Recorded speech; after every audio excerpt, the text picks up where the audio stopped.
কি হলো, ময়দা এনেছি গো, একটু পরোটা করো, বেল মেখে দাও তুমি নাহলে। তুমি শুনলে তো যে আমার পায়ে ব্যথা, আমি পায়ের গোড়ালি ফেলতে তুমি আবার ময়দাটা কি করে নিয়ে এলে? হ্যাঁ, তোমার বসে তো মাখবে।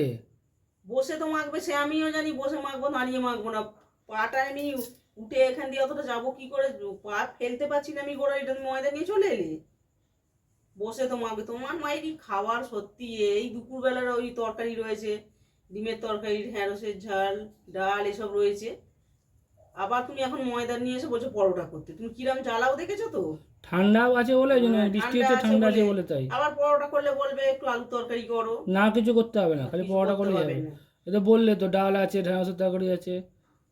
ঠান্ডা আছে বলে এখন রোজ বৃষ্টি হবে, 3 দিন নিম্নচাপ হবে এখন। পায়ে ব্যথাটা একটু কমলে তোমার খেলে হতো না, আজকেই খেতে হবে। ঠিক আছে, যখন গরম পড়বে তখন ইচ্ছা করবে তোমার খাবার। যাও যাও, ময়দাটা এনে দাও, এখানে মাখি আমি। আর সোনুও ওইখানে শুয়ে আছে। হ্যাঁ, ও জানো না, ও আমাদের কাছে, আমার কাছেই থাকে যে সব সময় শুয়ে।